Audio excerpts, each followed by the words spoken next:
Bueno, perfecto. Buen día nuevamente para todos y retomamos el tema del que estábamos conversando ayer en materia de esa dimensión, es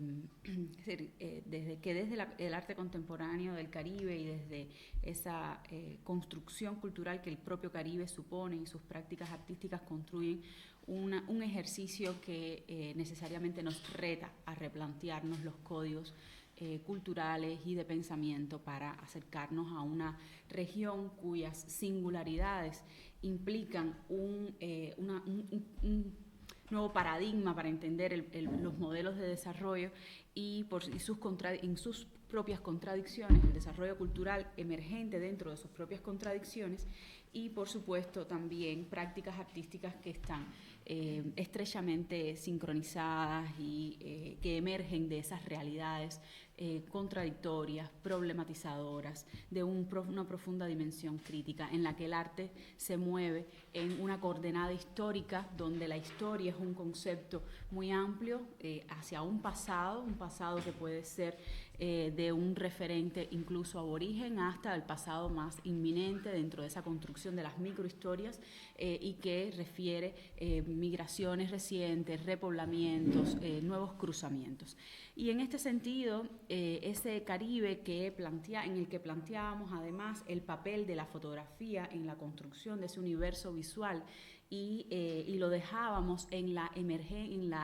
el predominio de la imagen fotográfica como un recurso necesario, imprescindible, y a su vez todas sus formas de traducción, porque no solo estamos pensando la fotografía tradicional, la fotografía convencional, planimétrica, de pequeño formato y analógica, que predominó incluso hasta los años 2000, cuando ocurre el salto tecnológico y empieza el uso de la imagen digital, sino la circulación, la construcción de un universo visual desde esos presupuestos fotográficos en sus más diversas expresiones y que dialogan con la propia construcción cultural. Retomando algunas ideas que de alguna forma estarán en la presentación, intenté hacer una reformulación de las imágenes para no abarrotarlos, pero el PowerPoint no me lo permitió. Prometo no detenerme en todo, mostrarlo para que lo vean, comentarle tal vez los nombres, los países, los sitios de trabajo, pero no me voy a detener en todos ellos, sería abusivo, y además lo más importante creo que se trata de problematizar este espacio cultural desde 5 claves que se han construido dentro del pensamiento y la filosofía sobre arte que ha desarrollado la profesora Yolanda Wood para construir ese universo de relaciones y sobre todo de puesta en valor del arte del Caribe. En primer lugar, el componente del multimetropolitanismo, esa confluencia de metrópolis que condujo a un proceso de multilingüismo, de multiculturalidad, de colonialidad contradictoria y, por supuesto, de fragmentaciones, un escenario de fragmentaciones desde donde emerge, a su vez, en un contexto, para la segunda clave, en un contexto de plantación, la plantación no solo como un espacio, también como un concepto cultural, que Manuel Moreno Fraginals lo plantea como un espacio, como una coordenada de desarrollo, como un escenario de desarrollo, de confluencias de clases y de categorías, en este caso muy contradictorias en materia de esclavitud y desarrollo primario del capitalismo, donde se va a dar, es decir, en ese territorio tropológico, en ese escenario tropológico, que es histórico pero que es contemporáneo, pero existe todavía como un fenómeno cultural, se van a dar profundas confluencias, es decir, a partir de las interacciones, migraciones, conexiones de diferentes grupos y comunidades, confrontaciones, porque no llegaron en igualdad de condiciones, no fue lo mismo la migración esclava, no fue que la migración negra, que la migración hindú, que la migración china u otras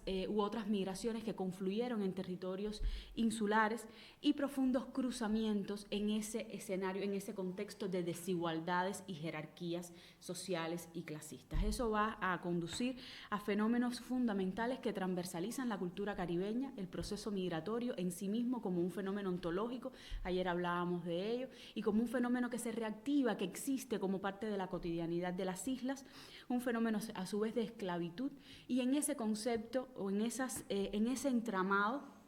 a su vez emerge una clave imprescindible que será el cimarronaje. El cimarronaje como una actitud,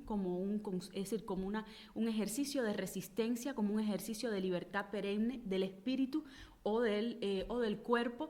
Muchas veces en estos casos siempre es muy importante pensar cómo se expresan los territorios de libertad en contextos de esclavitud, por ejemplo. Se expresaba desde esa pervivencia de la lengua, desde esa pervivencia de las tradiciones, desde esa pervivencia de los referentes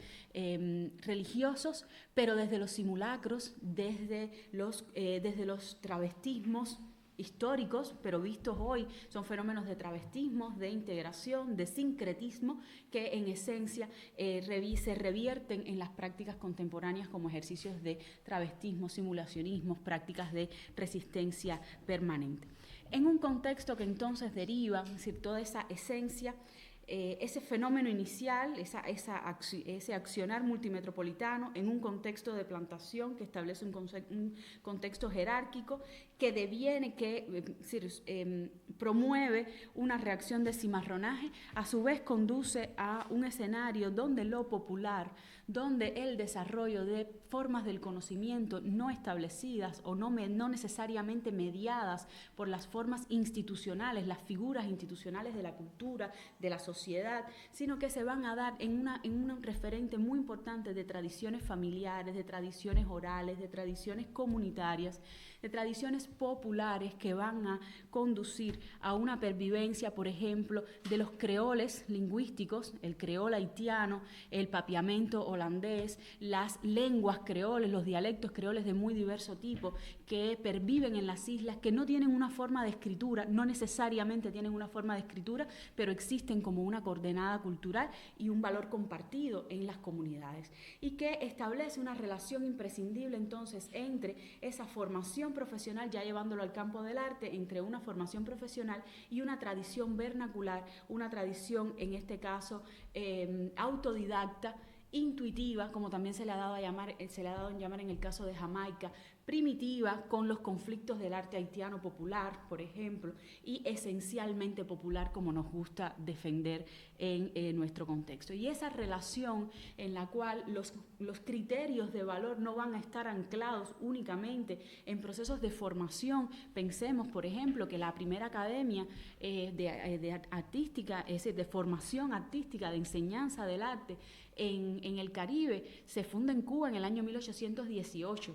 Pero hasta los años 40 del siglo XX no ocurre el proceso de institucionalización de la enseñanza artística en República Dominicana, en Puerto Rico y en Jamaica, que serán los primeros centros que emergen en los años 40 del siglo XX. Tendrá que pasar más de un siglo para que esa formación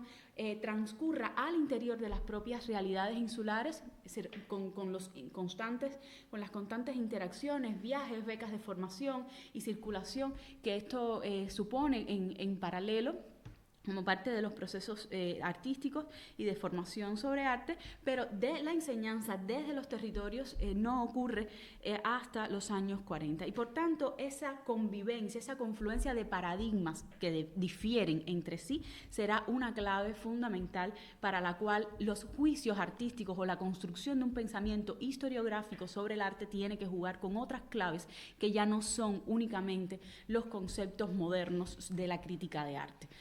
como ejercicio de legitimación del arte. Y todo ello conduce a una proyección contemporánea de una profunda dimensión crítica, donde la identidad en estos contextos de globalización y de transterritorialidad será un escenario ampliado de esta contemporaneidad y de problemáticas, preocupaciones que entonces retoman la historia, el individuo, la memoria como criterios esenciales de producción y de reflexión. Territorios que, insisto, ayer hablábamos del cambio que supuso la segunda posguerra, solo para recordarles pues algunos de esos presupuestos y todo el profundo cisma que la Segunda Guerra Mundial generó en el giro del arte contemporáneo en el Caribe, pero también de las sociedades en sentido general, y esa práctica o esa operatoria discursiva que entonces debió encontrar o se debieron plantear sus paradigmas, sus criterios, se analizan actualizan o se recolocan en esa vocación experimental y contemporánea que supone una diversidad enunciativa, y esto siempre insisto con mis estudiantes en tratar de desmontarlo, una diversidad enunciativa donde los temas se multiplican, donde las preocupaciones se multiplican, desde una acción recuperativa de referentes textuales, pero referentes también simbólicos, sígnicos, matéricos, porque la fuerza de la energía, el valor de lo matérico será un elemento imprescindible para reivindicar toda esa tradición popular que supone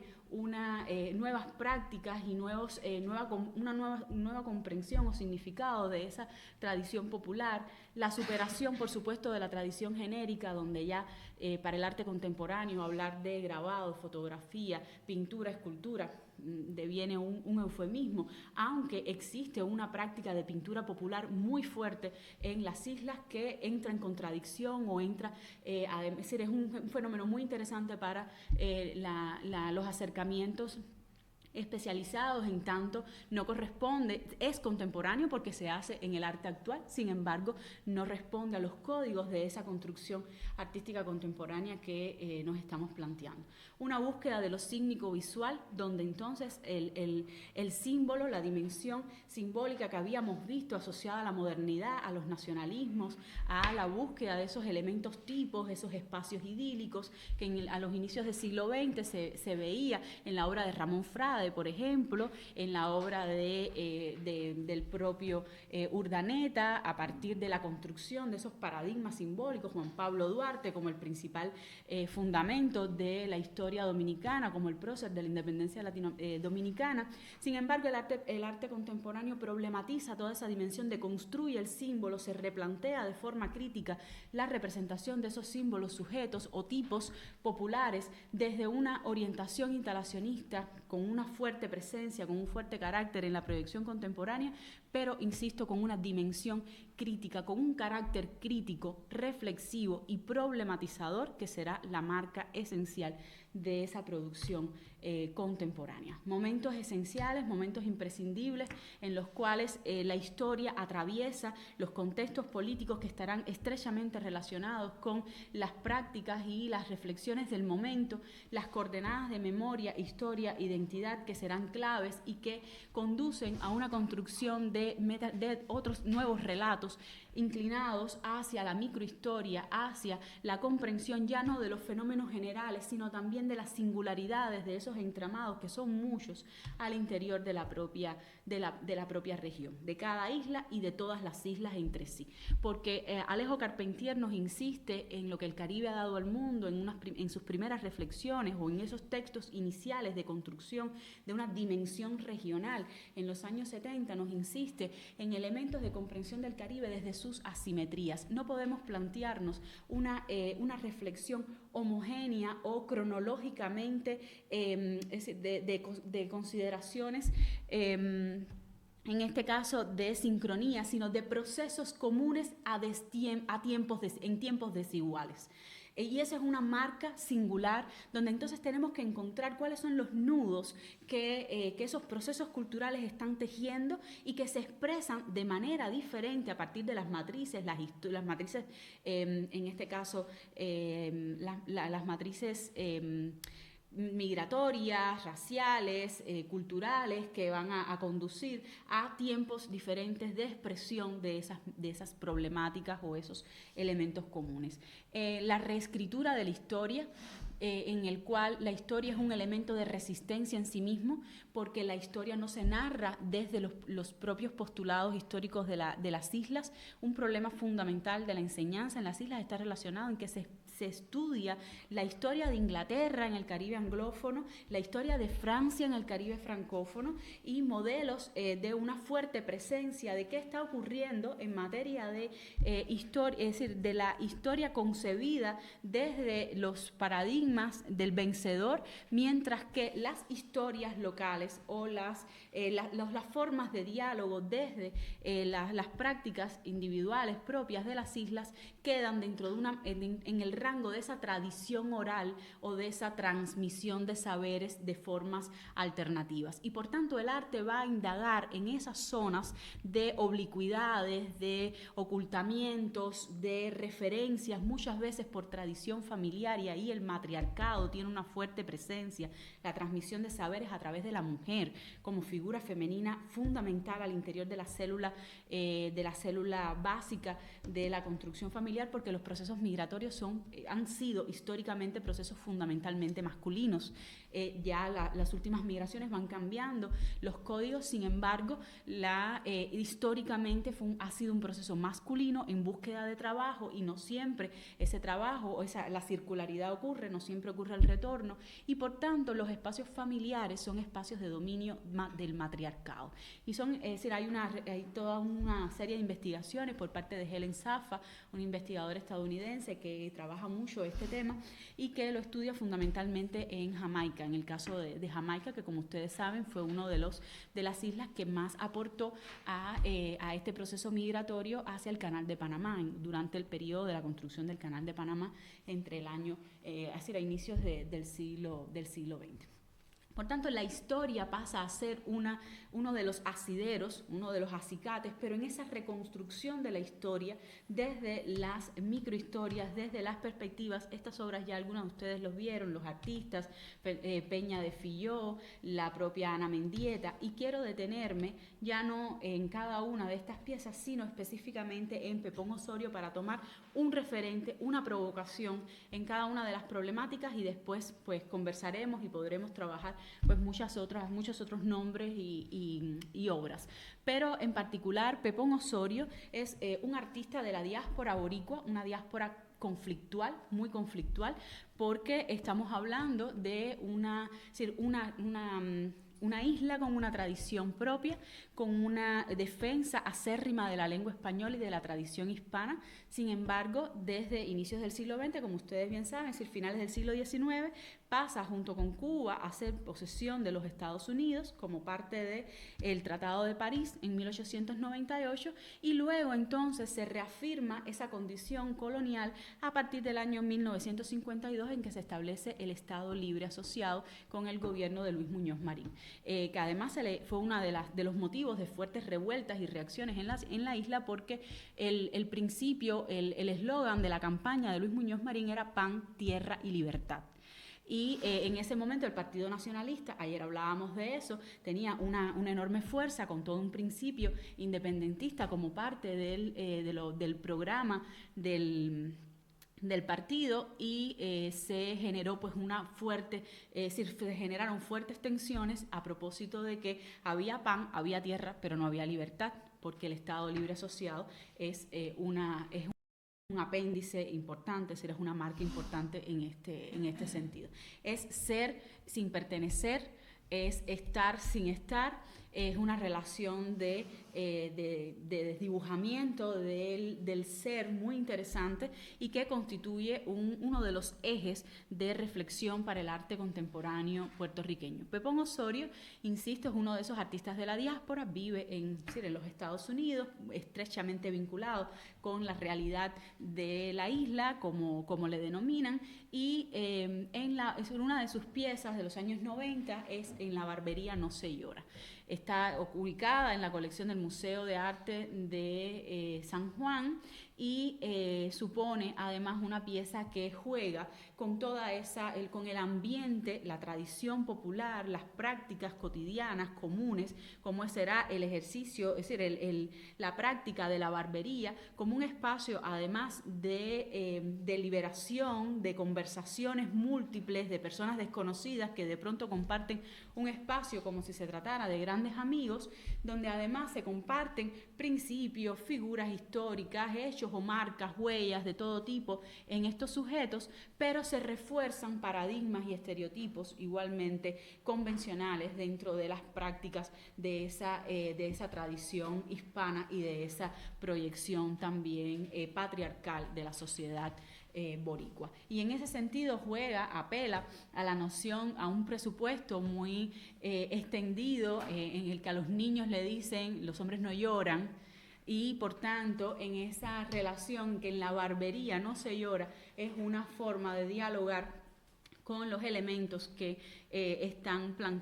poniéndose todos en solfa, en juego, en un mismo escenario. Se trata de una instalación, una apropiación de un espacio local, rural,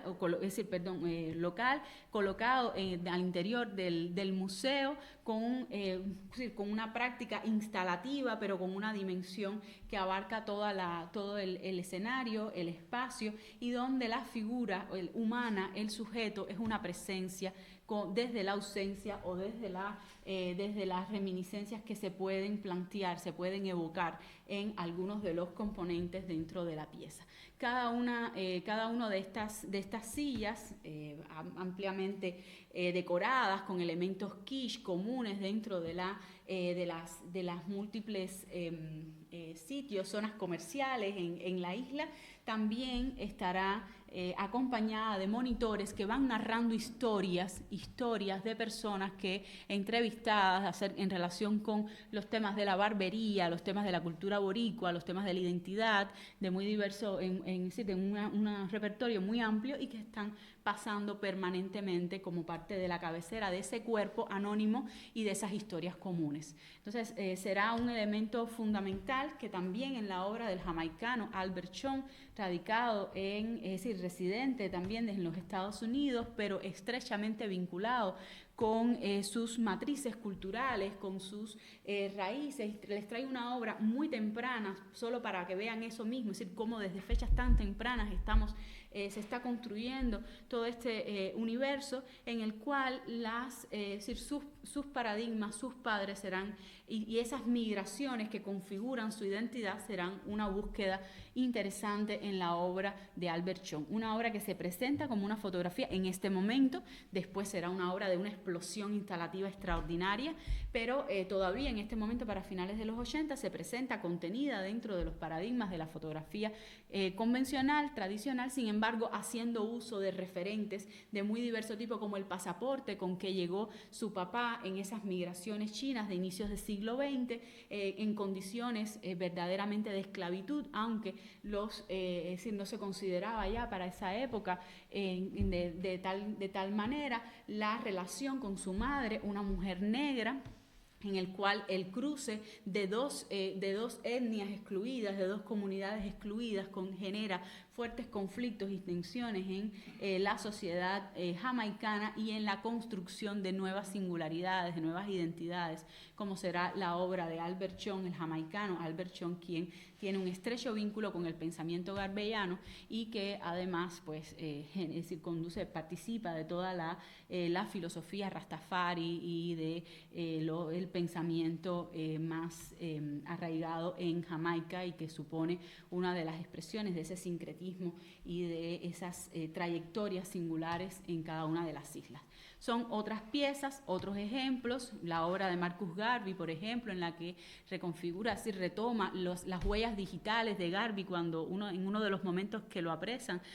en Nueva York, como parte de toda la labor que venía haciendo por el partido, el partido que integraba en ese pensamiento del Comeback to Africa, una de los principios esenciales de integración del hombre negro y de reivindicación del hombre negro desde las islas, pero en una transversalidad territorial en la cual ya se desdibujaban los territorios, y en esa imagen o en esa reproducción de las huellas digitales coloca solo un fragmento de su rostro, el rostro de Albert Chong, como una expresión, una superposición simbólica en la cual se expresa, se identifica,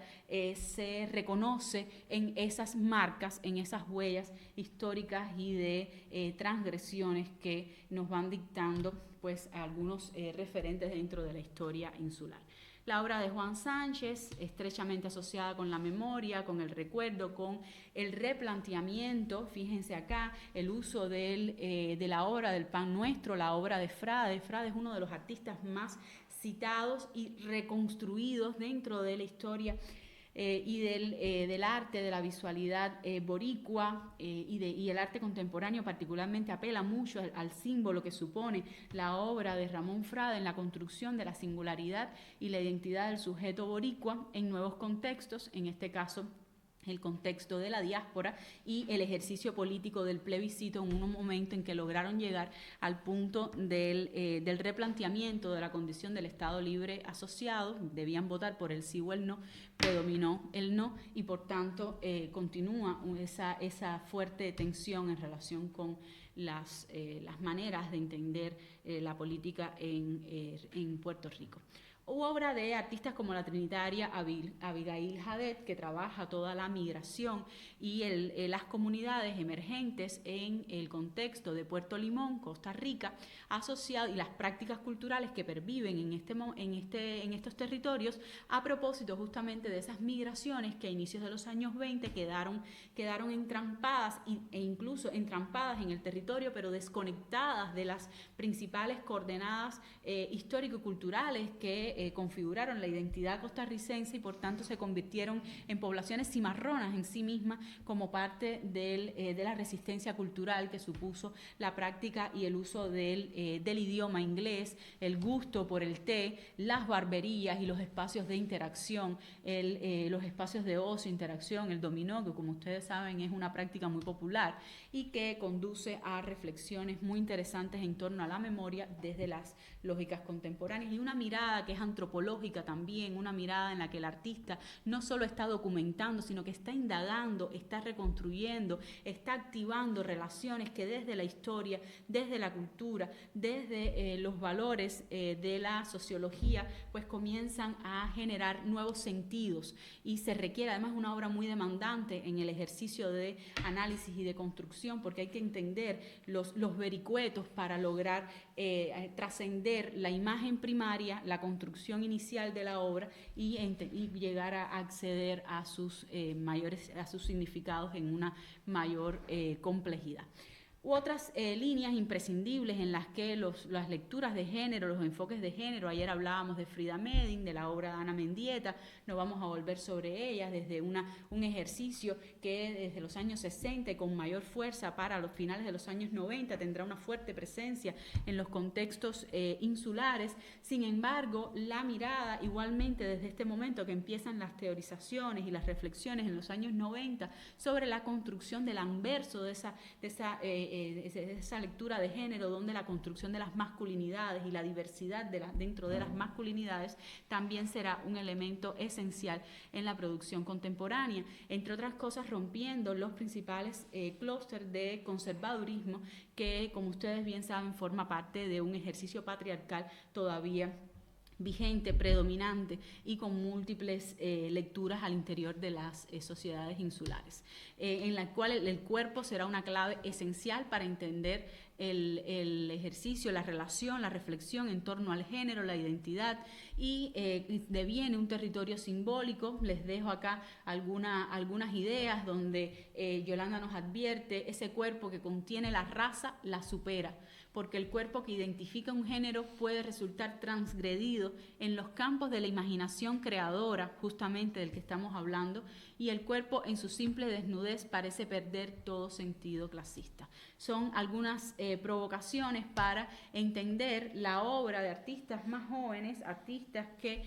reflexionan en torno a los conceptos, a la dimensión de la maternidad, las problemáticas de la maternidad, lo doméstico, los roles convencionales de género desde la tradición femenina, desde la mirada femenina, la casa, los hijos, pero también la identidad en espacios de ciudades, de metrópolis y de ciudades, en este caso de megalópolis, en las cuales Elía Alba, la dominicana, Elía Alba trabaja a partir de la desterritorialización del individuo en ciudades como Nueva York, a partir de la búsqueda en el metro de rostros, la fotografía de rostros de personas totalmente desconocidas que iba captando, tomando y luego las reconfiguraba, las apropiaba para hacer estas telas, estos trajes, estas máscaras que usaba en un juego permanente de identidades donde la propia artista, desde el performance, desde el cuerpo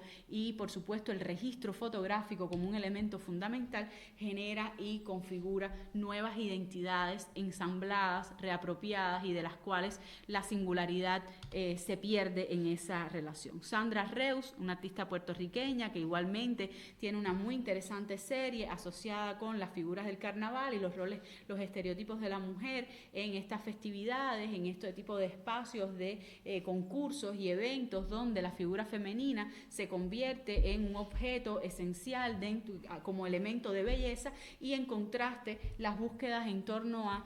otros escenarios y otras realidades como las del metro, en el cual el metro de Nueva York que se convierte otra vez en un tropos importante para la reflexión artística. La obra de Rosy Irigoyen, cubana, radicada en Puerto Rico, una artista que trabaja sobre los estereotipos de belleza, los elementos de belleza, en un permanente contrasentido y sensación de inquietud a partir de los soportes, o la obra de Marta Mabel Pérez, una joven artista, bueno, ya no tan joven, pero una figura importante para finales de los años 90 y las trayectorias de los 2000 vinculada al Museo de Arte de Puerto Rico, y esta pieza en particular apela a esa noción del viaje, a la migración, a la maleta vacía, a qué portar, qué llevar, qué traer, cómo configurar el territorio de lo propio en este permanente viaje de idas y vueltas, donde algunos llegan y otros salen y estamos en permanente relación. Cómo construir en ese escenario la identidad desde el sonido. Fíjense que la instalación tiene unas botellas donde hay rostros de múltiples indagaciones que ella fue haciendo en las comunidades de San Juan a partir de la pregunta de qué entendían como ser puertorriqueños. Es decir, para ellos qué era ser puertorriqueño, cada uno iba dando su evocación al respecto, ella iba documentando a los personajes, a las personas que intervenía, e iba construyéndole esa idea a partir de lo que le devolvía la búsqueda en términos de identidad. Ella le construía ese ser puertorriqueño o esa idea del ser puertorriqueño desde una imagen fotográfica y que comportaba también otro de los componentes esenciales enfrascados, se llama la obra, como en un ejercicio de mantenerse todo el tiempo forzándose en función de algo o trabajando en función de algo, pero también la idea de estar encapsulados, estar atrapados en un debate, en este caso, del cual ella misma formaba parte desde el video, desde la instalación, desde la obra. Otros artistas, Víctor Vázquez, que comienzan a trabajar todo el universo de la homosexualidad, la diversidad sexual de muy diverso tipo, una obra muy temprana, de muy difícil comprensión en su momento, en los años 80, que se trató de la documentación del término de la vida de uno de sus grandes amigos, enfermos de VIH, en ese entonces, Víctor Hudson, que el artista documentó en todo el proceso de pauperación y cierre de su existencia. Y en este caso, la obra, que se presenta como una gran instalación, la apropiación de todas estas imágenes en unas especies de cruces que se emplazaban en los espacios como elementos fundamentales para plantearse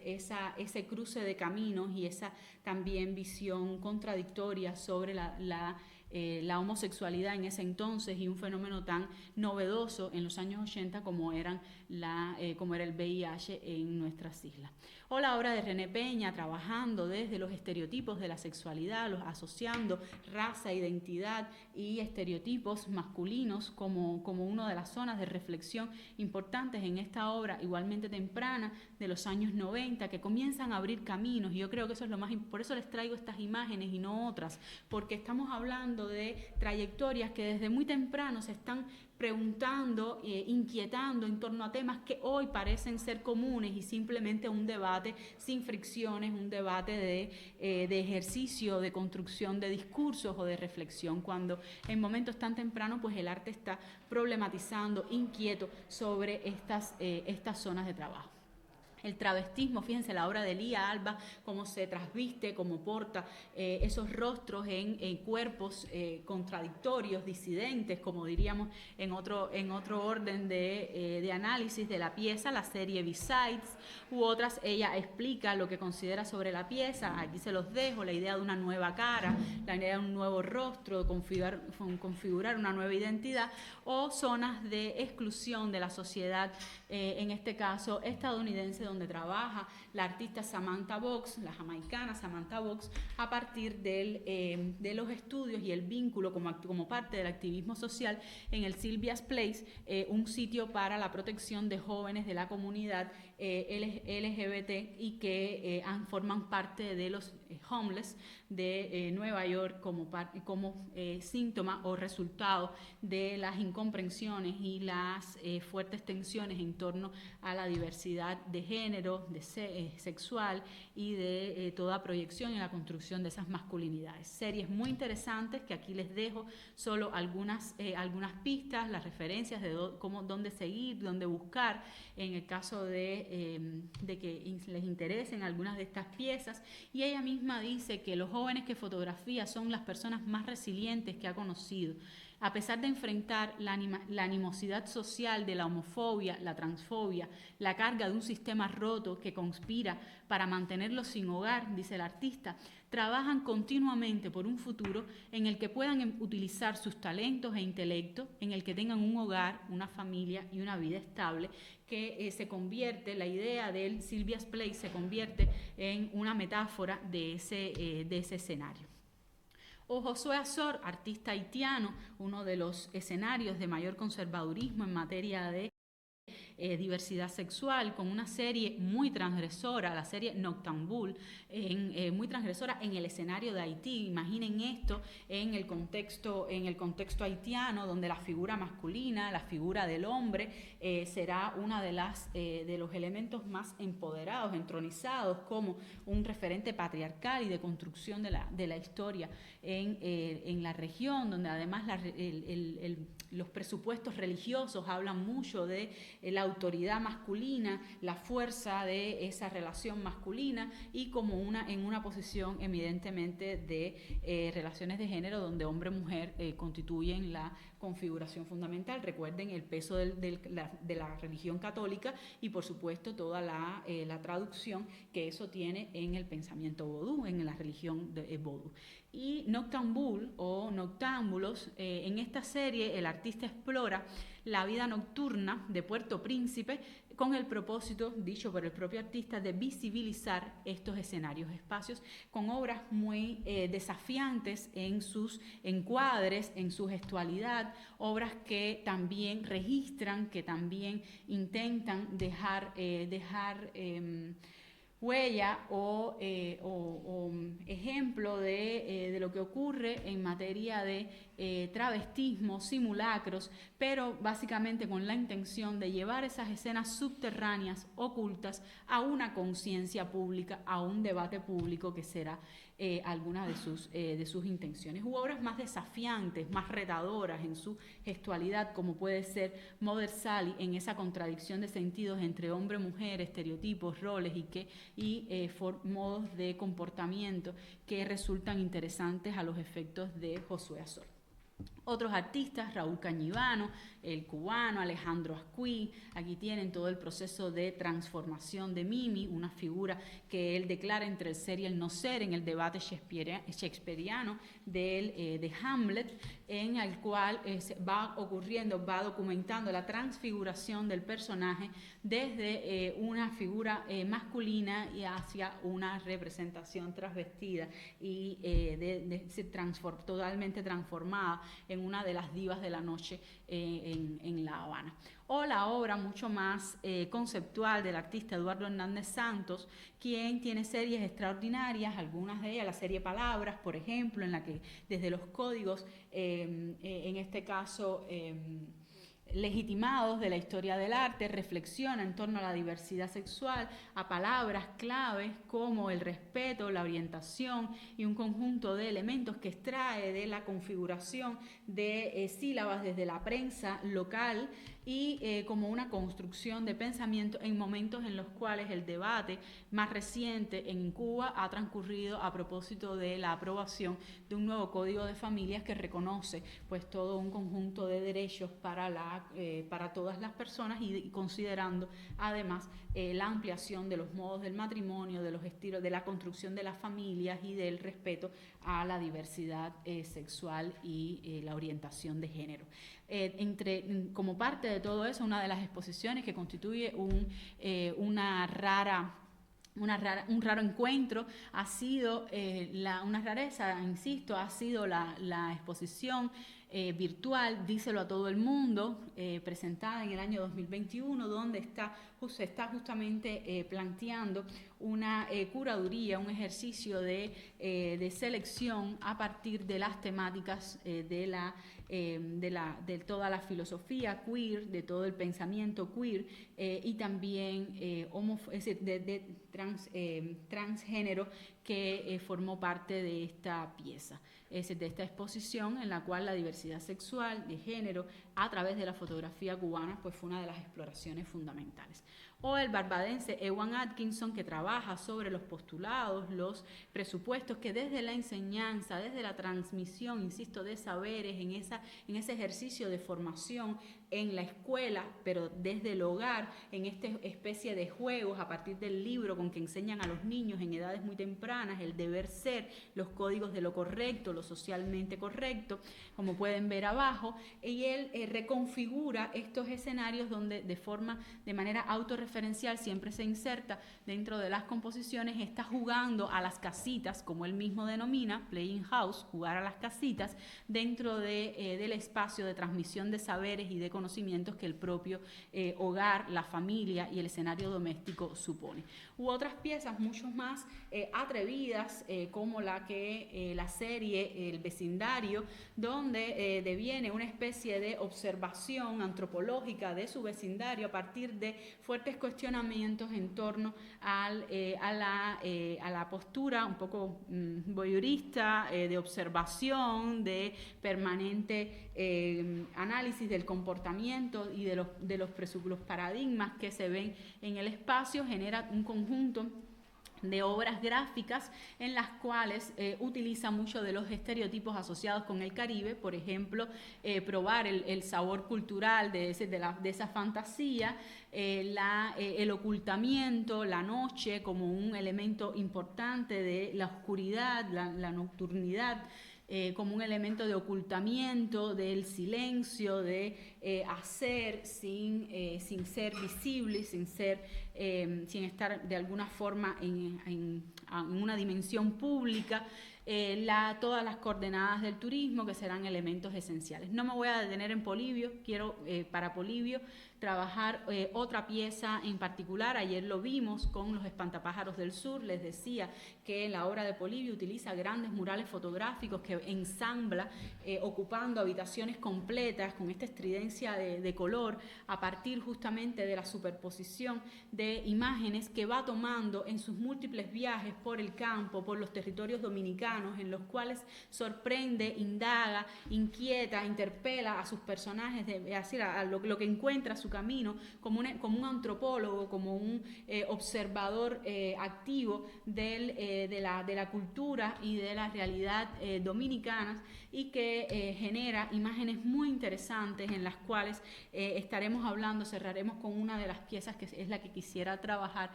con detenimiento. Y esa noción que además instituye una marginalidad como un concepto cultural desde el cual la recuperación, el cimarronaje, la reconversión de estos códigos alternativos fuera de las lógicas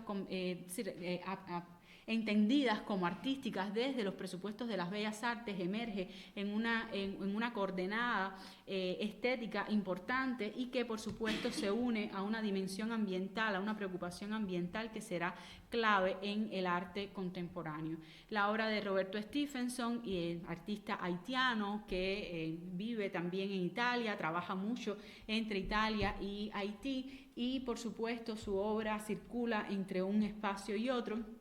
el interés permanente en estos espacios populosos de interacción social, como el mercado, como será el tropos del mercado, y veníamos hablando como parte del viaje en lo que significa el mercado en nuestras sociedades, como un espacio de liberación, como un espacio de confluencia, como un espacio de igualdad a lo largo de la tradición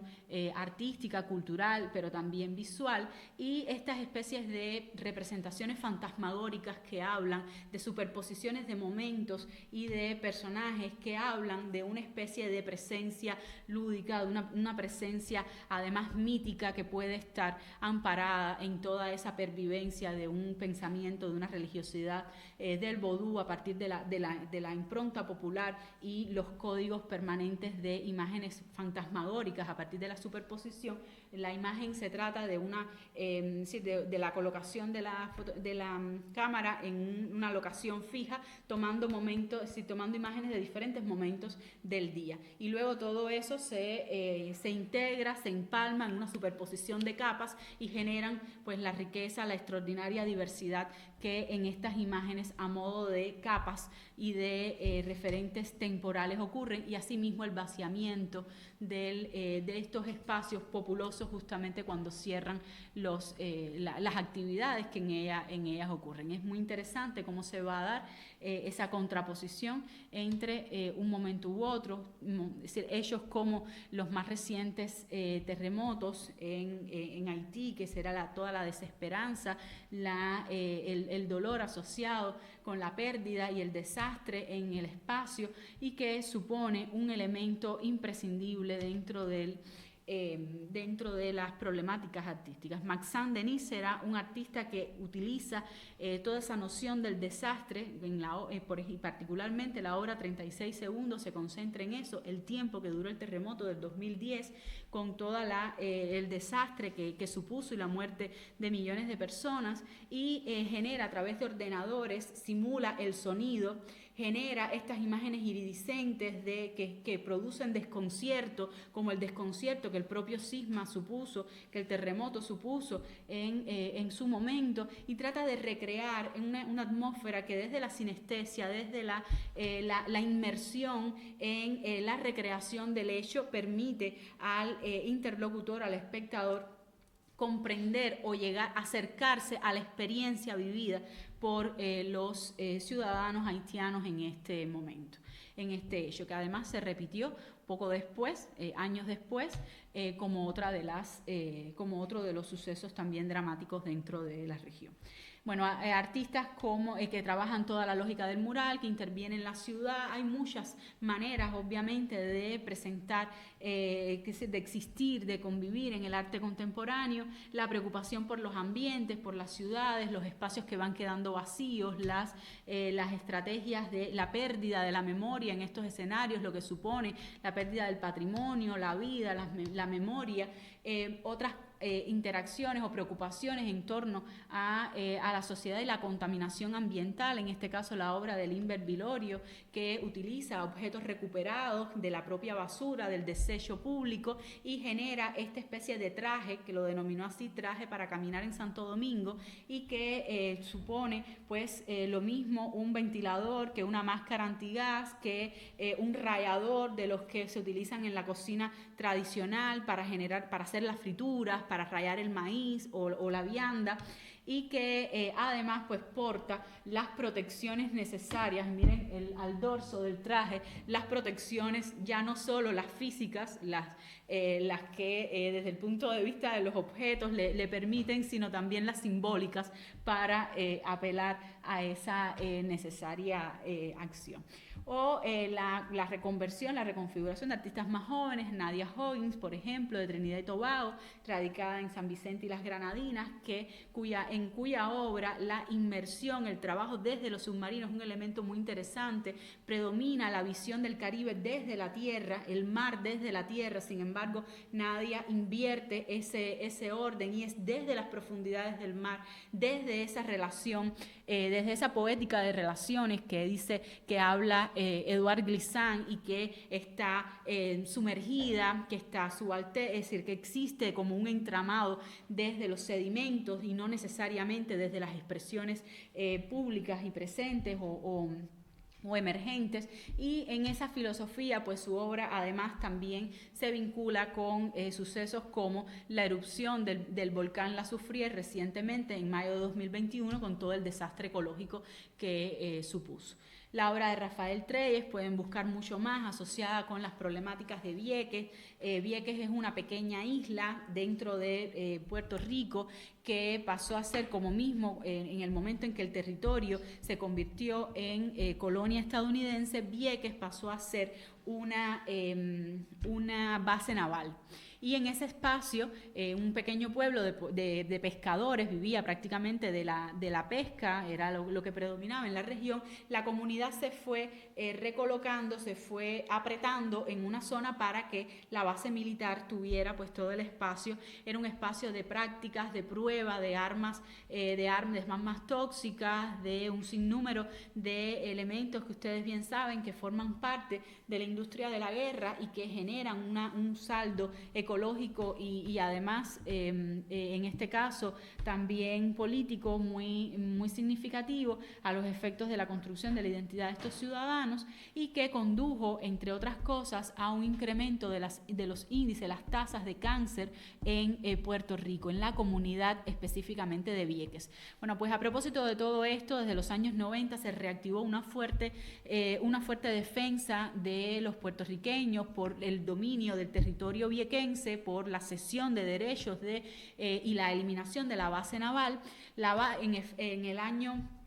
con posterioridad, creo que en el año 2001-2003, la base naval fue abandonada, pero todos los residuos quedaron ahí, nunca hubo un saneamiento del lugar, nunca hubo una recuperación del lugar, y los artistas se plantearon ese ejercicio de saneamiento. Una de las propuestas, una de tantas, Vieques es un gran tema dentro del arte contemporáneo, será el artista Rafael Treyes quien utiliza el agua a partir de plantillas gráficas. Es un grabador en base, es decir, eminentemente un grabador, Rafael Treyes, y utiliza la lógica de las plantillas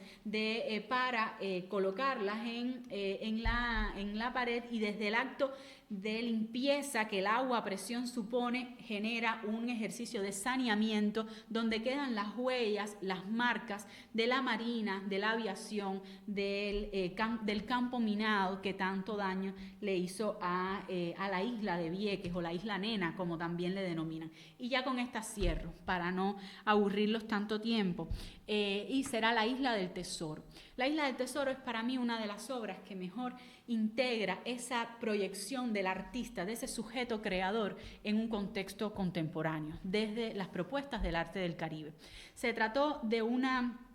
pieza presentada en la novena Bienal de La Habana,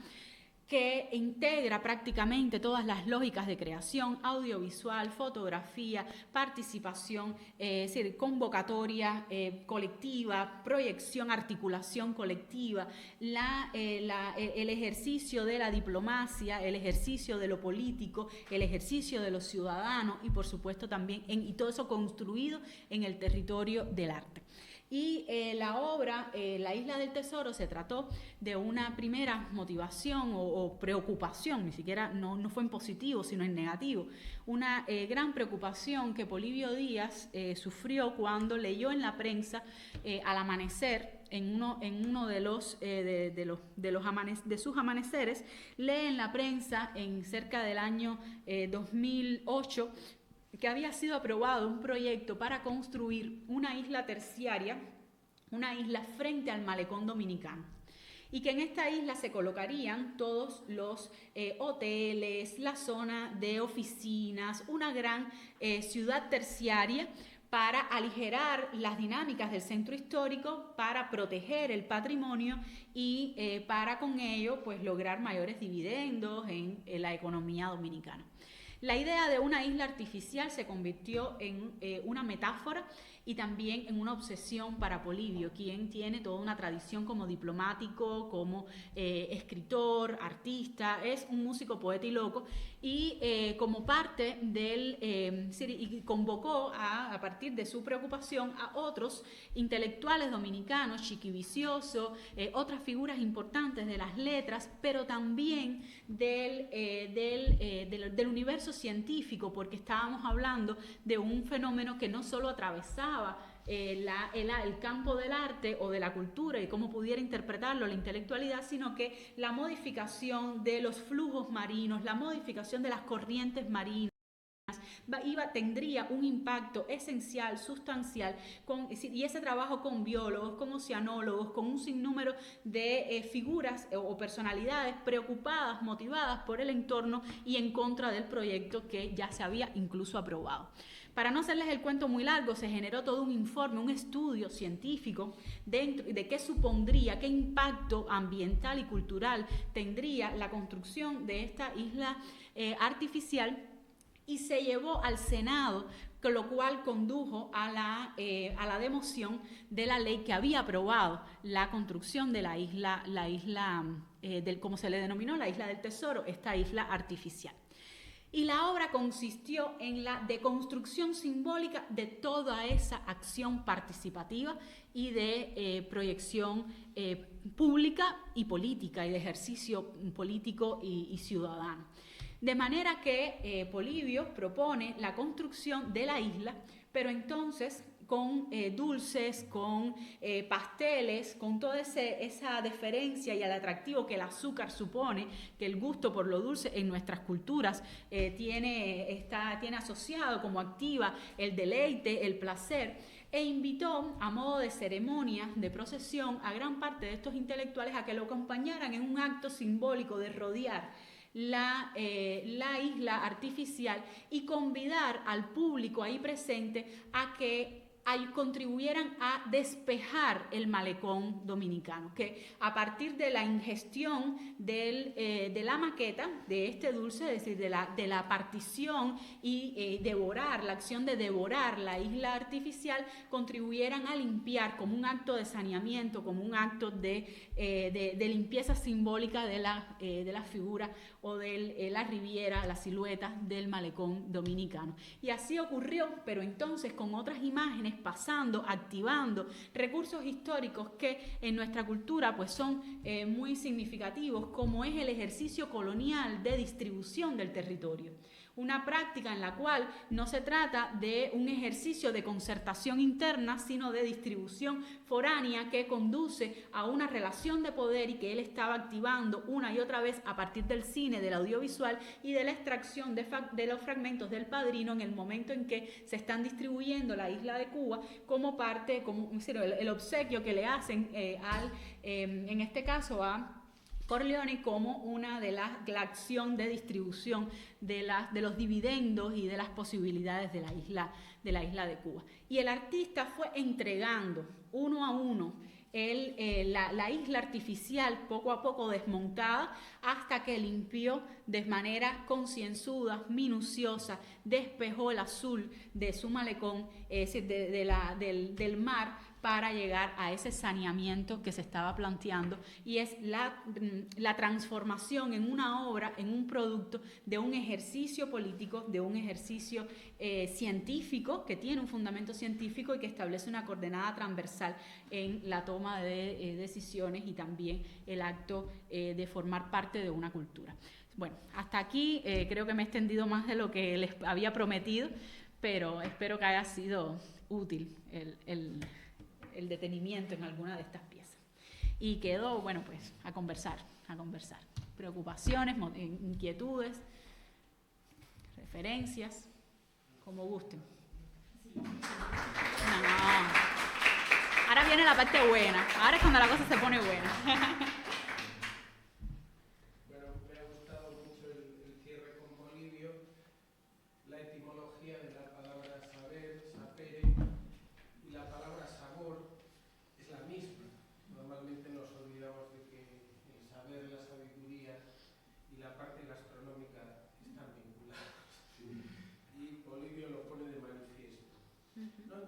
Primera pregunta que en su día Aide también le había planteado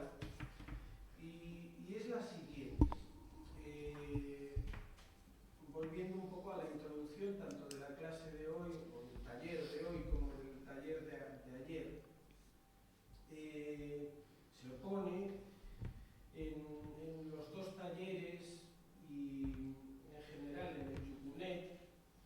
por un lado una modernidad, vamos a considerarla más estructuralista, sin duda más eurocéntrica, sin duda vinculada con las vanguardias, y por otro lado esta insularidad caribeña del archipiélago, polimórfica por tanto, asimétrica por tanto, estoy repitiendo conceptos que han salido aquí, desdibujamiento del ser, de la identidad, de desterritorialización, ¿no? Se establece esa oposición que compartimos todos y que está detrás del Yucunet. La pregunta es la siguiente. Dejando a un lado esa oposición, desde este lado del charco constantemente planteamos esta duda, ¿no? ¿Cuáles serían? Evidentemente están las obras, está el arte, está todo ese territorio no ya cimarrón, sino polimórfico, y está clarísimo, ¿no? Pero ¿cuáles serían, en términos conceptuales, los parecidos y diferencias entre esas asimetrías caribeñas y los planteamientos también desterritorializadores de lo que se ha llamado posmodernidad, postestructuralismo? ¿Por qué? A Aide ya se lo había preguntado. ¿Por qué una y otra vez lo pregunto? Bueno, es obvio, ¿no? Porque Eduard Glissant habla de lo rizomático. Y el rizoma es de Les Guattari. Porque Severo Sarduy, que es de los primeros que en Europa empiezan a hablar con insistencia de Lezama Lima o de Alejo Carpentier,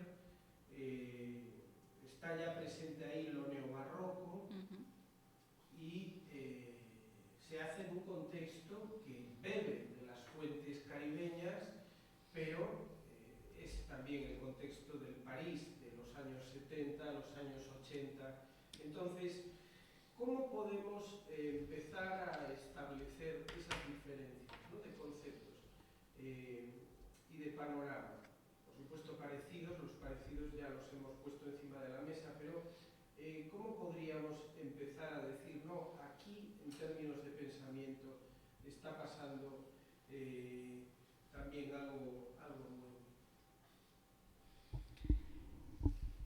Volviendo a alguno de los... Bueno, esta es una pregunta para todos. Creo que no es... no se podrá agotar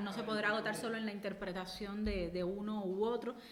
sino que de manera colectiva, como mismo ayer estábamos intercambiando acerca de zonas que son epistemológicas, que tenemos que llegar a nuevos campos, a nuevas recolocaciones dentro de los paradigmas que todos portamos. Esta es una pregunta de ese tipo.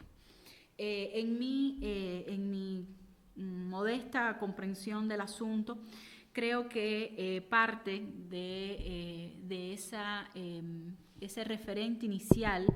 del cual hablábamos, en el que el cumplimiento de las normas supone a su vez también la marca de la transgresión. Y en ese ejercicio de diálogo entre la relación con las trayectorias, contextos, filosofías, pensamientos y replanteamientos desde los códigos culturales que operan, que activan y que integran la idiosincrasia, que han conformado la idiosincrasia históricamente en el espacio del Caribe, en un espacio donde ya no estamos hablando de una única matriz, sino de una confluencia de matrices que conduce a nuevos caminos, paradigmas y a un escenario mucho más híbrido, a un escenario donde confluye una procesión católica con una sesión vodú, con una práctica vodú o un ritual hindú. Y en esa confluencia, en esa permeabilidad y en esas interacciones, obviamente radica un espacio de libertad y de reconfiguración cultural que engendra una capacidad mucho más dialéctica, abierta, permeada, de articulación de todos esos paradigmas. Y de ahí justamente que la modernidad, si bien con un concepto, coincido contigo, muy marcado desde lo eurocéntrico, muy contradictorio en su modo de implementación o de diálogo con las islas, de vivencialidad en las islas, tiene una correlación con las prácticas artísticas de vanguardia. También las vanguardias están hablando y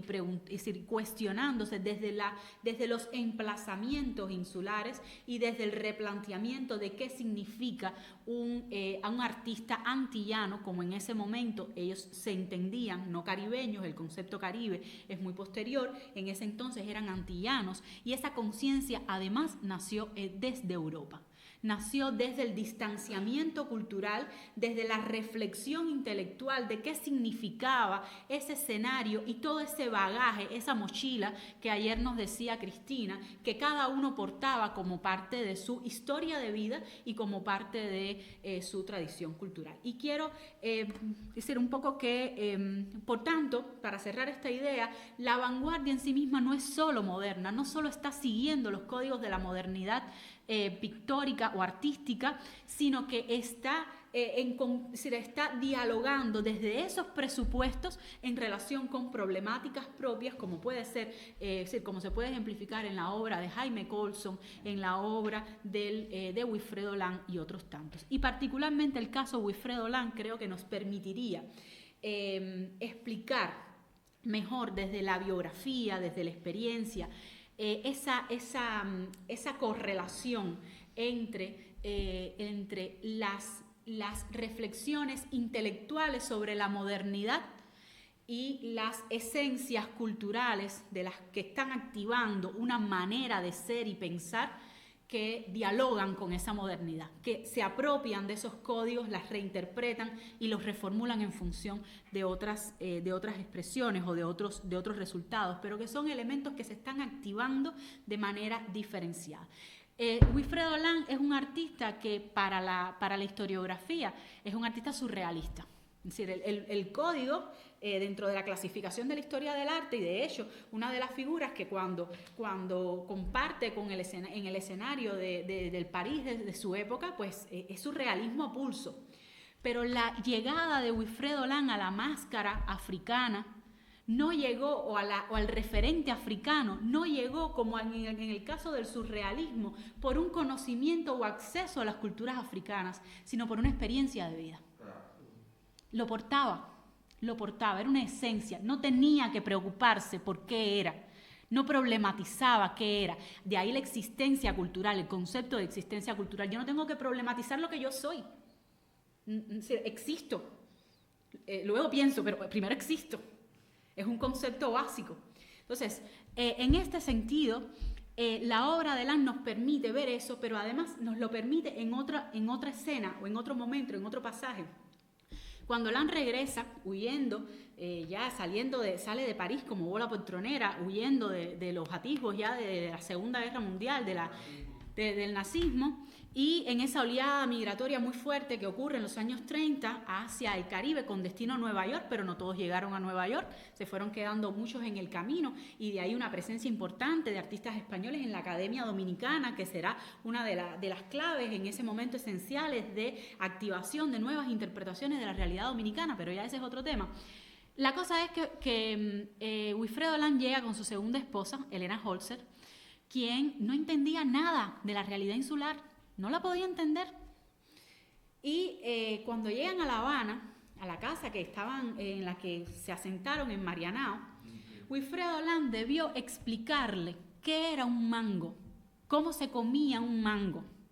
porque no formaba parte de su codificación cultural. Y de ahí esa mediación, en primer lugar, de la cual estamos hablando, la pertinencia de la mediación, de la facilitación de códigos entre un escenario y otro, pero también la impronta de o la importancia de cómo vivir ese pensamiento filosófico o esas reflexiones que desde la teoría están operando como cartografías, como conceptos, como genealogías, y que no necesaria, y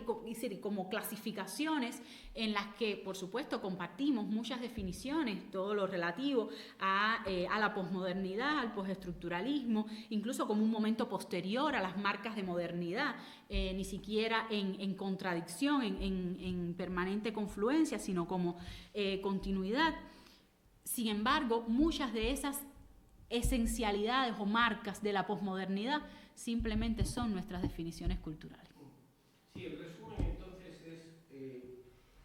que lo que decía Rosalind Krauss, que hay una modernidad posmoderna,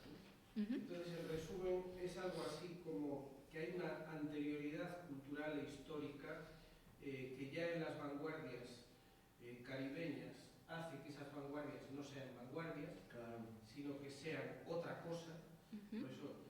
la idea de una modernidad posmoderna, que en realidad en Europa, por ejemplo, se aplica a algunas ideas y algunas obras de Duchamp, también se puede aplicar al caso de Lam en muchos aspectos, y además de esa anterioridad histórica, y quien dice histórico-cultural dice existencial, yo creo, pero esto solo lo has perfilado al comienzo, que hay una mayor potencia o incidencia en lo político, en toda esta... Es imposible no sacar la cuestión, claro, porque todo este elenco de autores que una y otra vez mentamos, Benítez Rojo, Carpentier, Glissant, Fernando Ortiz, Fernández Retamar, efectivamente lo llevan, digamos, en su cuerpo, en su forma de ser, en su cultura, en su existencia. El intelectual orgánico de Gramsci. Pero las palabras, rizomático, desterritorialización, las están sacando de ese elenco de pensamiento. Por eso se produce ahí también una transculturación, una hibridación. Por eso el tema tiene que, o sea, se plantea, pero la respuesta me parece bien. O sea, la respuesta es la cuestión. Hay una diferencia histórica y hay esa potencia de lo político, y yo creo que también hay que exponer. ¿Por qué? Quizás desde allí no. Desde aquí, la posmodernidad ha caído en descrédito, entre otras cosas, porque se ha vinculado pues, con una especie de despolitización del pensamiento. Evidentemente, cuando uno se dedica mucho tiempo a leer a según qué autores, se da cuenta que de eso nada. No, para nada. De eso nada. No me refiero a los de América, sino también a los de Europa. Claro, eso es pero político. Lo cierto es que ese rumor, por llamarlo de algún modo, se ha extendido. El pensamiento posmoderno despolitizado. Quizás desde esta óptica, desde este laboratorio experimental de colonial, tenemos ese otro elemento fundamental.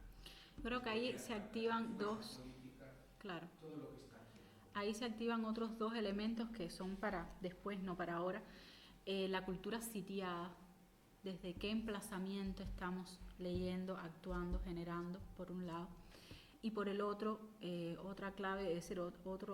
que me gustaría compartir, y es la comprensión del arqueólogo Marcio Veloz Mayolo, dominicano, que habla de tiempos en sedimentación para el Caribe. Es decir, el tiempo no es horizontal, el tiempo es vertical. Y en una misma temporalidad pueden convivir diferentes capas de tiempo. Solo como dos claves para ver hacia dónde nos lleva. Que no se trata solamente, o sea, yo lo veo notando como que una suerte de anticipación desde el área Caribe, insular, América, lo que sea, de toda una serie de prácticas o de nociones, sino que a veces las propias nomenclaturas se retrasan, las nociones se construyen a posteriori y beben consciente o inconscientemente de esas experiencias.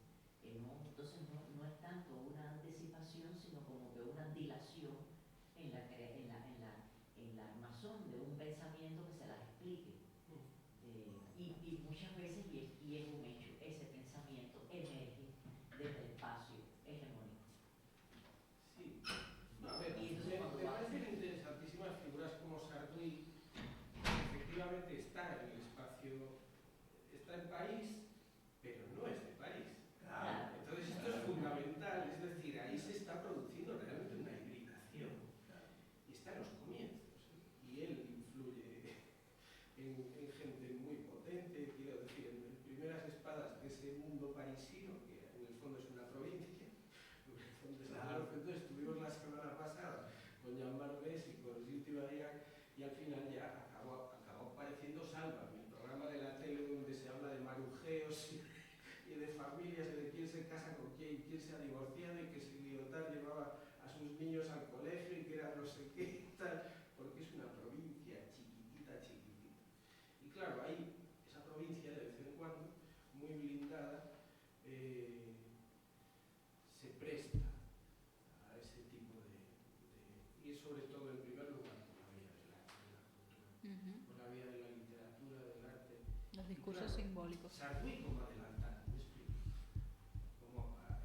alguien que está orientado, porque los textos más posmodernos, de los llamados posmodernos, vienen después cronológicamente. Suele pasar que el arte se adelanta a la teorización, a la reflexión sobre los temas, suele pasar. El problema de la manera de nombrar, no Claro, puedo pensar claro. Se puede inventar la manera ¿qué de está explicar. detrás de eso? Ujú, Claro, ¿qué está ujú, detrás de eso? Y a veces nos inventamos, ya que lo ha pasado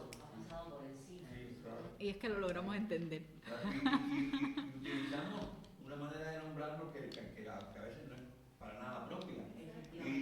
Y nos equipara donde en Es lo que realidad estamos debe haber hablando. distinción. Donde en realidad debe haber distinción. No, porque yo lo que iba a decir es que en la pregunta que formulaste también es una pregunta trampa, ¿no? Por el sentido que también, si lo miras desde el punto de vista del pensamiento decolonial, estás poniendo también el pensamiento eurocéntrico, es decir, y también Claro. defender el pensamiento de la historia y de la cultura latinoamericana y caribeña, tratando de seguir nomenclaturas o definiciones eurocéntricas cuando el tiempo es otro, es decir, Claro. lo temporal es otro y hay muchos anacronismos. Con el- Estoy Entonces, totalmente de acuerdo. Pero tú a veces si hay se que también usan entender. palabras como lo rizomático, desterritorialización, etcétera, etcétera, entonces Sí, lo que hay no. que hacer es acuñar otros términos. Claro. Porque esos términos han sido acuñados por unos autores concretos en unos lugares Claro, concretos, claro. que resulta que efectivamente Sí. han funcionado como centros hegemónicos. Esto es precisamente lo que le planteaba a Aide. No, pero claro, Aide decía, uno también tiene su propia visión geopolítica a día de hoy. Claro, y decía, no, pero es que Walter Miñolo tiene una deuda muy grande con París. Es que Sí, como no, es un hecho. Es que se ha pasado mucho tiempo allí. Claro. Y ha recogido una serie de ideas. reconocido en sus textos. Incluso Claro. Dussel en uno de sus últimos textos decía, trato de tener un pensamiento colonial, pero me disculpa, pero todos los referentes compuestos son griegos. Es decir, por supuesto que ha venido desde la cultura Exacto. occidental y no la puedes negar. La tienes en vena, es decir, no la puedes negar. Aunque quieras, no la puedes negar, está contigo, ¿no? Forma parte de tu lógica. Incluso de pensar, aunque tengas un pensamiento Sí. colonial. Aunque tengas un pensamiento colonial. Me compré ahora en Cuba un libro sobre los Dionisos del Caribe, no sé si lo conocen, un libro escrito y es una insistencia sobre aspectos dionisíacos en la cultura caribeña, sobre todo en el ámbito de la literatura, teatro, etc. Lo digo porque, claro, está toda esa parte. Claro, Ese es el de Lina la Miranda. síntesis del libro, El de Lina Miranda. La síntesis del libro es una hibridación, una transformación. ¿Y qué ocurre? Que, bueno, sí, efectivamente es fácil encontrar ese rastro dionisíaco frente a la Polina. ¿Me explico? Entonces, claro, o sea, que a su vez, si vamos a la genealogía de Dionisos, los grandes especialistas en cultura griega te dirán que viene de Asia. Claro. Sí. Sí, por eso es que Dussel propone tardomodernidad en vez de posmodernidad. ¿Quién dice Tardo? Dussel. Sí, bueno, y luego un poco conectando con lo que comentaba Anabel, ¿no? Un poco, también el paradigma un poco también de lo decolonial también está haciéndonos ver todo lo que es lo que fueron las vanguardias con otros ojos, ¿no? Yo creo que un poco la relectura que estamos Claro. haciendo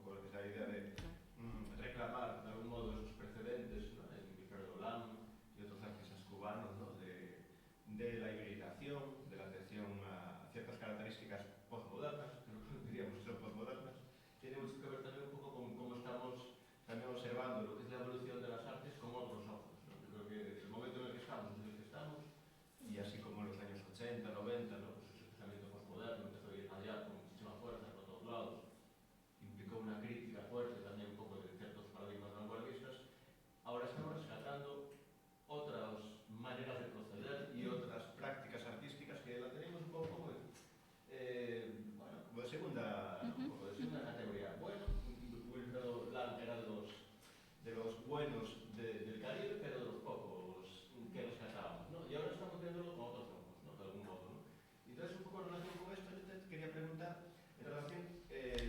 ¿cuál sería un poco la relación de los artistas actuales, que muchos de ellos que, pues esos son fotógrafos? Entonces, con la que es la tradición fotográfica de la que vienen, con la fotografía del periodo de las vanguardias, años 30, 40, los maestros de la fotografía en la zona del Caribe, ¿no? ¿Cuál sería un poco la relación? Porque, como en el caso de la pintura o las artes plásticas, podemos ver que no hay tanta diferencia, como que ya estaban un poco ciertas inquietudes en los vanguardistas del Caribe, ¿no? En el caso de la fotografía, también un poco, un poco que conozco de la fotografía caribeña, bueno, pues había un interés evidente en lo antropológico, ¿no? Ya en las décadas, la primera mitad del siglo, ¿no? Un poco del siglo XX, ¿no? Ese interés antropológico por la alteridad, por la hibridación, se continúa en muchas de las obras que has publicado, ¿no? Pero da la impresión, no sé, da la impresión como de que el acercamiento es como más intenso, más radical en los últimos años a esas otras formas de hibridación cultural, la marginalidad, etc. No sé, da la impresión de que el fotógrafo está como más cerca de lo que está pasando y acentuando ese carácter transgresor, esa hibridación cultural, no sé. Entonces la pregunta es, ¿cuál crees que es la relación, ¿no? ¿Cuál crees que es la relación que plantean los fotógrafos actuales con respecto a la tradición fotográfica? ¿Cómo se posicionan ante los maestros, así por decirlo de algún modo? Es que estamos hablando de un campo en el que prácticamente, o en una zona en el que la construcción de un pensamiento historiográfico o de una sistematización, una comprensión desde una lógica evolutiva, de trayectorias, de cuáles han sido los caminos, está en construcción. Es una vía en construcción. Por tanto, la práctica artística existe, pero no el pensamiento sobre fotografía en el Caribe que contribuya a gestar o a articular todo este movimiento desde una lógica integrada. Por tanto, es una zona que, de hecho, Yolanda, que mucho ha trabajado en materia de arte del Caribe, Yolanda Wood, una de las menciones fundamentales y fundadora de los estudios sobre arte del Caribe, es decir, desde su práctica docente e intelectual, ha ido construyendo muchas de estas claves para lograr plantearse un modelo de análisis, de acercamiento al arte del Caribe, que es el que hemos heredado todos como estudiantes suyas en las materias de historia del arte, en la carrera de historia del arte, pero es decir, una de la génesis de estas investigaciones constituye el propio reconocimiento de Yolanda, que ella ha trabajado mucho en materia de arte del Caribe, pero si bien la fotografía tiene una gran fuerza, ella no le había podido dedicar toda la atención que la propia práctica artística estaba indicando que requería. Y de ahí empiezan algunas preocupaciones las preocupaciones iniciales acerca de la fotografía en el Caribe que conducen en la investigación doctoral más reciente en el año 2021. Hay un conjunto, es decir, por parte de las propias islas en esta reconstrucción de la memoria histórica que obviamente forma parte de las preocupaciones regionales, no es que lo estamos inventando desde la posición de la Academia Cubana, ni muchísimo menos. Pero hay un conjunto de esfuerzos por sistematizar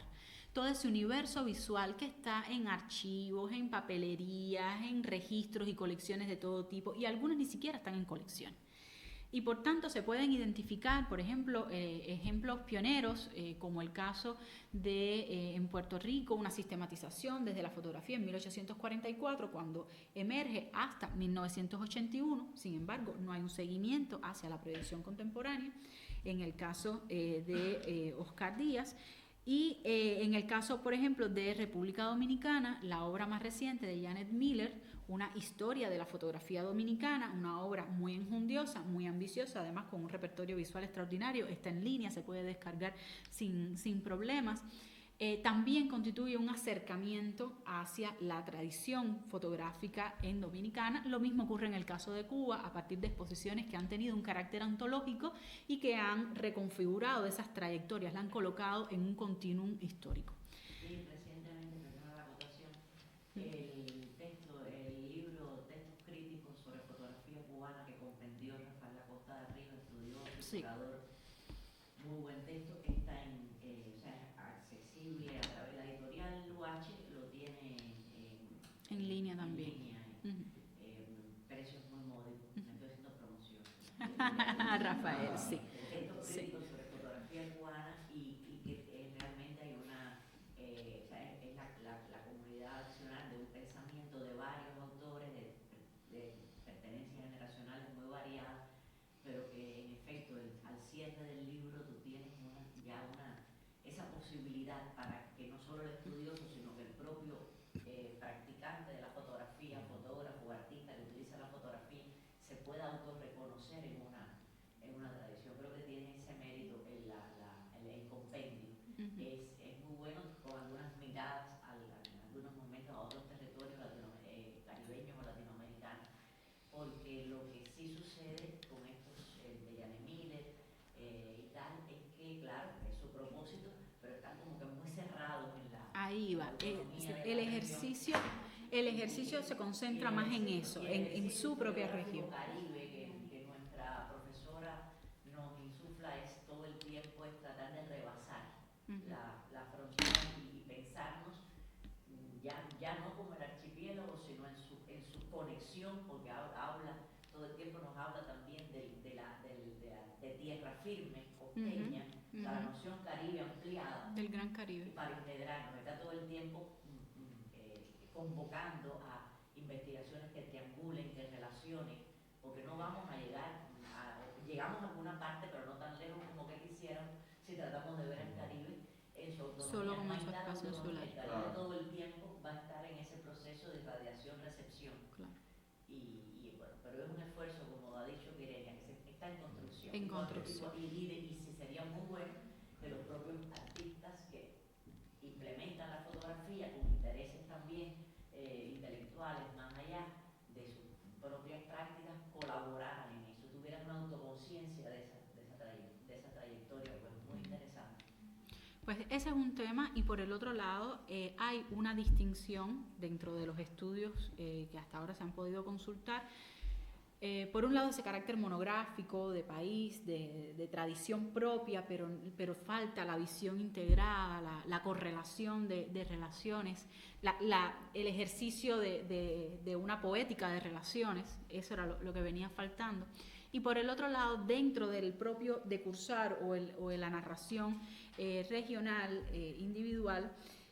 está también una distinción entre la fotografía como colección, patrimonio, registro histórico, archivo, prensa, y la fotografía entonces como nueva fotografía, que es un título que se reitera mucho en exposiciones en Jamaica, en el Caribe hispano, en Martinica y Guadalupe, para los años sobre todo 70 y 80, en que empiezan a colocar otra mirada, es decir, otro enfoque desde lo fotográfico, otra manera de hacer desde lo fotográfico, y que rompe con esa manera de circulación de la imagen que hasta ese momento estaba operando. Y por tanto, necesariamente, de ahí la importancia de esas trayectorias sinuosas, o la idea de esas trayectorias sinuosas, no podemos comprender, no se puede diferenciar, el soporte es el mismo, las prácticas son las mismas. Cambia la mirada, cambian las motivaciones y los modos de hacer y de entender esa obra. Pero obviamente el recurso sigue siendo el mismo, y por tanto hay que entenderlo en sus propias lógicas, porque está construyendo un universo visual.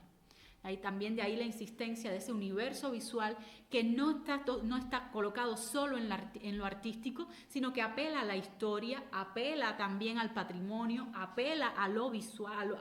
a la imagen como un campo extendido, apela a la prensa, es decir, se nutre de muy diversas fuentes para construir un repertorio visual de las islas.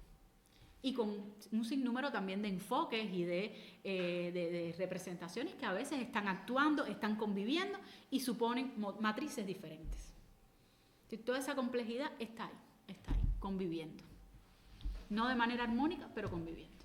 Yo quisiera que fuéramos del Caribe, porque sé que ahora vamos a entrar en otros territorios, enfatizar la tremenda utilidad que tienen este tipo de estudios para nuestro Yunete y más allá, porque y en este sentido de integración, Querenia lo ha abordado desde la fotografía, yo lo he trabajado desde la escultura, Yolanda nos los ha iluminado desde otras muchas zonas. Y entonces es verdaderamente muy revelador cómo los procesos de integración, de relación, de interconexiones que se generan entre, o sea, digamos, el universo iberoamericano. Para el desarrollo tanto de la fotografía, muy especialmente de la escultura, esos procesos migratorios durante la Guerra Civil Española fueron claves. Y en el caso de Puerto Rico, por ejemplo, es imposible explicarse la vanguardia escultórica puertorriqueña al margen de un gallego de Compostela. Así como en el caso de Cuba, que le entra a un asturiano, pero que le entra en un momento en que hay una vanguardia consolidada, como hay como Moré viene e influye, digamos, en un pensamiento más de izquierda, más de politización. Pero es que en medio, y por eso es que pienso en Yucuné, porque es que en medio de todo eso, entonces también están estrechamente interconectadas las relaciones con México. Sí. Y entonces, desde esa perspectiva de México, Cuba, España, Portugal también, bueno, pero esta red tiene en el Caribe un anclaje fundamental, y yo creo que sería muy bueno que desde las maestrías se potenciaran esas miradas, esas investigaciones de interconexión. En el marco de la educación se da con la figura de García Maroto. No, tu ponencia arrancaba por ahí, estaba revelando toda una serie de... Y las experiencias del Cono Sur son experiencias que están muy estrechamente ligadas con los movimientos de renovación educativa en la etapa de la República. Las misiones culturales. Y esa es una zona, todo lo que tiene que ver con Cono Sur de América y tal, que también tenemos que potenciar, porque ¿qué ocurre? Que después de la Segunda Guerra Mundial, el imperio neoyorquino, estadounidense, como que prácticamente, o sea, pretende fracturar las relaciones América-Europa, pero hay toda una zona incluso de la propia extracción que mantiene un vínculo con la extracción europea, mucho más sólido que con la extracción expresionista estadounidense. Y esa es también una vía, o sea, un camino que propicia la continuidad de las interconexiones. Claro. Parecía Y fracturado. es un ámbito y un universo que necesita buscar sus nombres propios.